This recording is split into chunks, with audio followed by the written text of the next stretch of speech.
I'm Rick Smith, and this is Labor History in 2.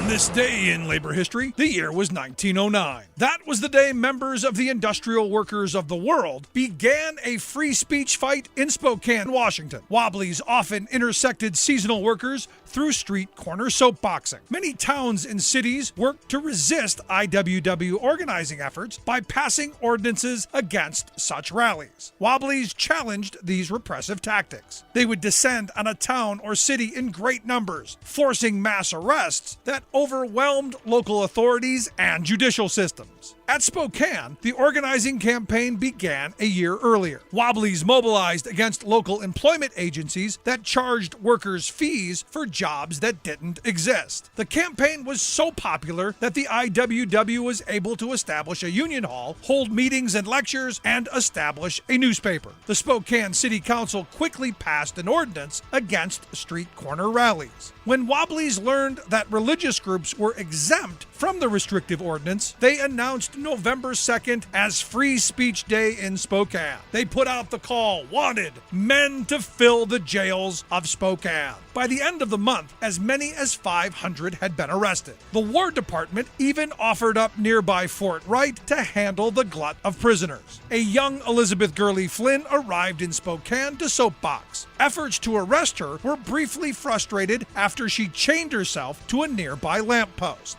Flynn made good use of her time in jail. She reported on appalling prison conditions and accused the local sheriff of operating a brothel out of the women's prison section. The free speech fight gained nationwide attention and enjoyed wide public support. By March, all prisoners were released, the ordinance had been rescinded, and employment agencies' license revoked. The IWW won big.